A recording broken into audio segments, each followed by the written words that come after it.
Tuning in for another stream. What's going on, guys? Steve Pintato here with you, Coach Steve from the Fantasy Coaches Podcast, also a member of Unwrap Sports as well. Tuning in tonight. I just got done our weekly podcast. I'm a little tired now, but I had to come on and make sure I continued my 32 teams in 32 days, guys. And it's going to be a lot of fun tonight.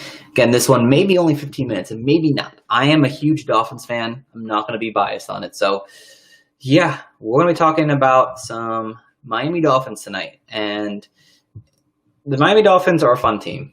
And I always say that about every team, but every team's a fun team in its own way. And with the Miami Dolphins, it all comes down to who plays quarterback. And more than likely, the Ryan Fitzpatrick party is going to probably start the season. There's a good shot he even starts the entire season. And I can expect that to happen too this coming year, because I think it's better to let Tua kind of rest overall and not throw him in the starting lineup.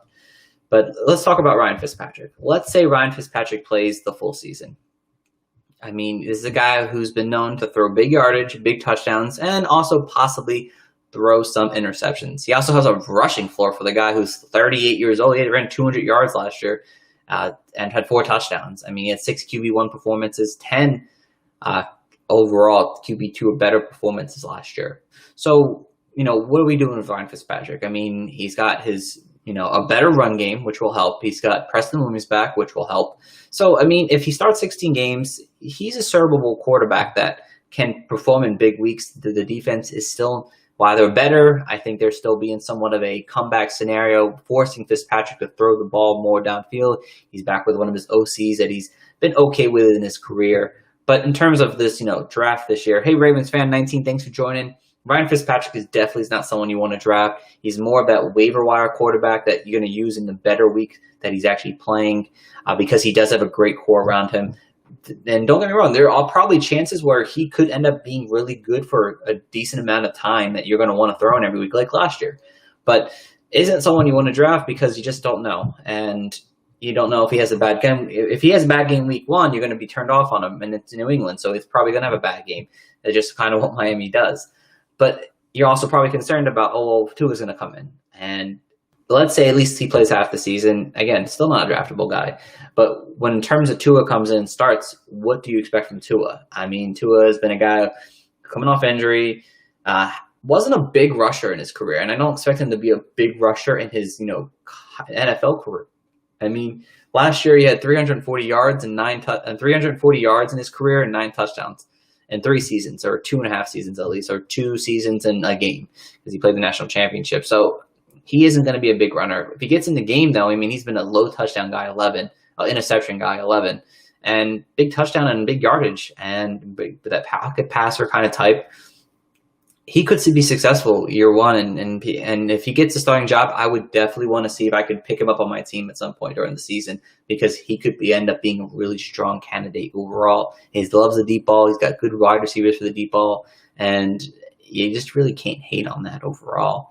So both these quarterbacks, not draftable, but I'll tell you now, they're going to be somewhat startable during the season for you this year. So going to the run game, Kalen Ballage, Miles Gaskins, and Patrick Laird, I'll tell you right now, guys, not worthy of drafting.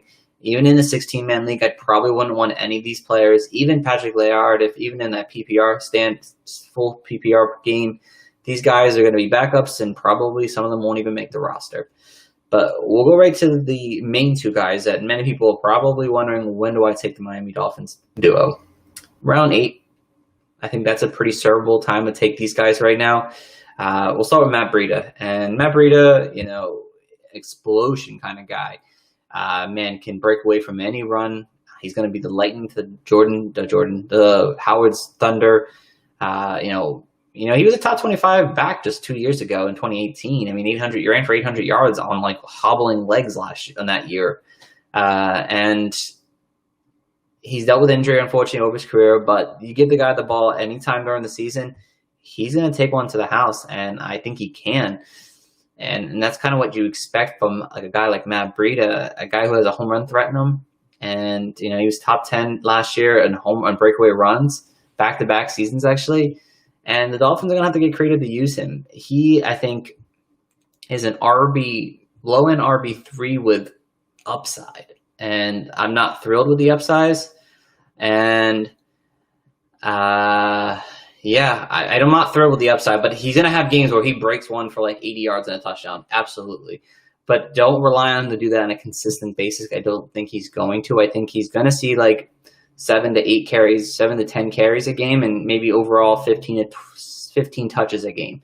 I think he's going to be used in situations that are going to help the team out in general. I don't know if he's going to be a true guy who's going to be a top tier fantasy running back. So when you draft him, I think he's that 9 to 10 range. And as your RB4, to throw him in there in certain weeks, especially when there's a good matchup, yeah, that's kind of what you're getting with Matt Breida. So with Jordan Howard, though, he's going to be more of that consistent week-to-week factor. And I think the team's offensive line has gotten a little bit better. Still not that great, but gotten better. And, don't forget, Jordan Howard, I mean, such an underrated guy. I mean, he's only 25 years old, fourth most rushing yards since 2016. I mean, 3 solid years in Chicago. Unfortunately, he regressed every year. He got shipped off the Eagles and was an RB15 and was definitely better in standard. So if you have in a standard league, he's definitely a solid RB3 or 4 in standard. His weakness is obviously the passing game. I mean, he only had 14 targets last year. That's kind of, I think, where maybe Matt Breida sees most of his opportunity. But when it comes to Howard, I mean, you're looking for that touchdown upside. He may have 100,000 yards this season. He could have 1,000 yards. But you saw he had 6 rushing touchdowns last year. Kalen Ballage, their goal line guy, I guess you could say, had 26 red zone attempts.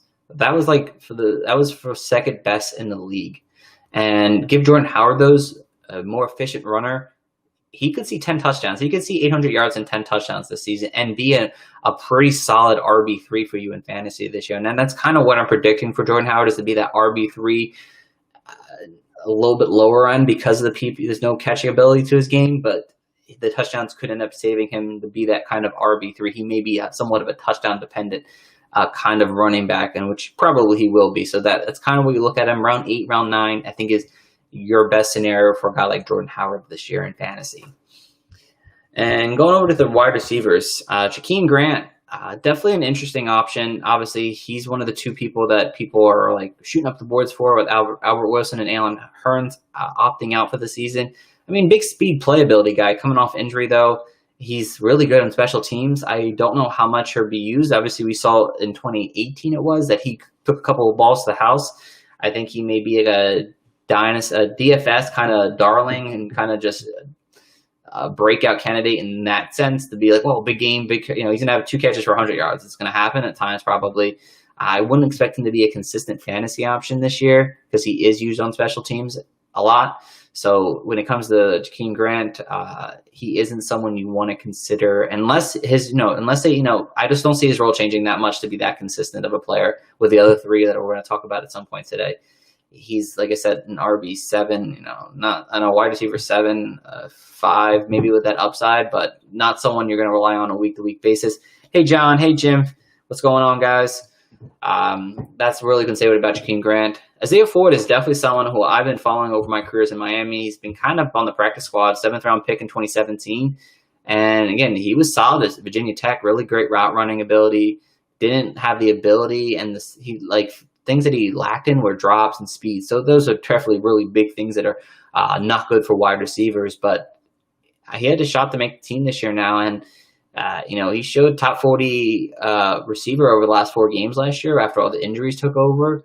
And he are complete for playing time. There's a shot that he sees somewhat of a decent production this year. Maybe a top 50 wide receiver. It's real possible. Maybe I'm shooting my luck a little bit on that. But it's possible, again, not a guy you're drafting in this year's draft. He's probably going to be a bye-week replacement, waiver wire pickup midseason if something were to happen to the starters. But if one of those starters go down, Isaiah Ford could be a star in the making. But until that happens, he's, again, an undrafted guy. Preston Williams. And a lot of people want to know probably about Preston Williams. I mean, he was an undrafted guy last year out of Colorado State. I mean, nasty. I mean, he had 60 targets throughout 9 weeks. He was their best wide receiver at that time. Unfortunately, the ACL tore, and it was all Devontae Parker after there. But he had a horrible catch rate. He had a 53% catch rate. And I think it had to do with the quarterback situation. Remember, Josh Rosen was quarterback for half the season, basically, of his season at least. He was really active in the red zone, nine targets last year. And reports are that he's healthy. And I don't know if you saw online, but they made that one-handed catch in practice today. He could be someone, and he's definitely someone. And hey, thanks for the follow. I appreciate it. He's definitely a wide receiver 4 right now in drafts you're going to get him. He's going to be your 4th wide receiver with that upside to be more.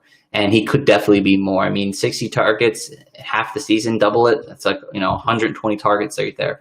Could he see 120 targets? It's possible, definitely possible with this team and the throwing ability they're going to probably throw, and not having Josh Rosen in there for 5 games last year. Absolutely. But don't overshoot your shot. I think he's that, 11, 12 range kind of guy. And he's definitely someone you want to target in draft because he could end up having a really good fantasy season this year. He's a really talented wide receiver. Just needs to stay healthy this year. He has, bad ACL tears in both knees. One in high school, one in college, one now at least. So that's a little bit of concern. So that's why you give him those double-digit rounds and hope that he can kind of shoot up a little bit. Devontae Parker. We all know Devontae Parker had a year 5 breakout. I mean, he struggled to play like 16 games throughout his career. He dealt with Ryan Tannehill, Jay Cutler, Matt Moore, and of course Adam Gase. And finally, away from that first half of the season, he was solid. He wasn't a bad wide receiver. People saying that he didn't do anything. He did something in the first half. He wasn't a horrible wide receiver, but he was productive. Not to what your liking was, what he did in the second half, but still productive. Obviously, his second half, he just dominated. He almost averaged 5 more fantasy points a game. I mean, he averaged 10 targets almost every game. He, highly ranked in touchdowns, yards, air yards, deep targets. And that's what he was. He was a deep target guy coming out of college. And, he had also had a poor catch rate. And could Ryan Fitzpatrick and Tua make him better? Absolutely. He could continue this strat. I could see him having another 1,200-yard season. Oh, thanks for the tip. I appreciate that. And he's being so devalued right now in fantasy. And I get why, 1 year wonder kind of thing. It's possible. Absolutely possible. And I'm a Dolphins fan. So it's definitely possible. It's the opportunity for him to not do it again is 100% there. But you're going to get this guy in like round 7, round 8, probably round 7 right now in drafts. And as your wide receiver 3, possibly, I'm real excited about a guy like who's going to probably see a big target load once again this season with all these people opting out in the Dolphins receiver corps. He's definitely someone I'm willing to take a shot on and hope for big production because he could definitely do it. And then last but not least, Mike Gesicki. We just talked about him on our tight end podcast tonight, and I am high on him. I mean, he saw his targets jump from 32 to 89 last year. He was a top 10 tight end down the stretch last year, unfortunately, it was after Preston Williams went down. The team was the 4th most passing plays last year, and they'll probably continue to be a top 10 passing play thing. It only saw 15% of the target shares. Could see that rise next year, but he's going to be in an offense where Ryan Fitzpatrick's going to be airing the ball out downstairs. Mike Gesicki was a guy who's athletic, can get down the field, can do things after the catch for sure. Or, Tua's going to go in, and Tua is really productive with tight end in college. I mean, the 1 year he was a full starter, he had Irv Smith Jr. like 700 yards and 7 touchdowns. So Mike Gesicki could definitely build off on this, and we're waiting for this next great tight end to kind of rise up the boards now. Mike Gesicki could be that guy this year, and I'm not mad about it at all. If you're going to get this guy, I'm high on him. I'm really high on him. And I'm not just saying as a Dolphins fan. He is someone I've been targeting in a lot of dynasty leagues, but in the redrafts this year, you're getting Mike Gesicki in around 10, 11, 12. And you should be happy at that point to get a guy who's got upside in his game there to see another big season this year. And you're getting him as your tight end 1 in round 12. So when it comes to Mike Gesicki, if you see him there in 10, 11, 12, it's time to get him and put him on your team because you're 10 players in already. Hey, Coop, what's going on? And shouldn't look back. This defense is still not the best, and they're going to be throwing the ball still this season.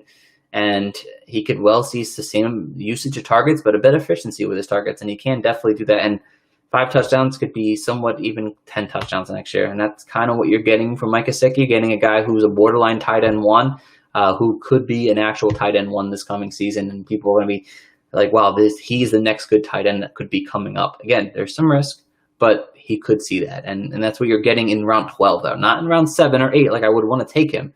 I would want to take him there, but you're getting him in round 12, and that's where the good value is for a guy like Mike Gesicki, his upside in fantasy this year. So the Dolphins team, like I said, there are a lot of up and down players who could be big breakouts, and it's real possible again this season. So get them at their values. Again, Parker in their 7, Preston in 13, Gesicki in 12, Howard in 8, Breida's in 10, Fitzpatrick undrafted. These are great values for players right now on this team who don't underestimate them from having a good fantasy season. So that is the end of my episode, guys. I appreciate you guys for listening in tonight. As always, halfway through almost at this point. I hope I am at least. Tomorrow night I'll be back on again to talk about the Minnesota Vikings. If you want to hear more about the fantasy coaches, please go tune in to our website at www.thefantasycoaches.com. If you want to hear more episodes and different things like that, I have all of my teams on wherever you're listening at. And tomorrow, if you're around, if you're bored, if you want to learn about some tight end rankings, check out the Fantasy Coaches on Spotify, Apple Podcasts, every which way you can think of how you listen to music and podcasts. We're on there, and we'll be having our tight end rankings episode out about tomorrow. So tune in for that. It's going to be a lot of fun. So thank you guys for listening. Until next time, take care and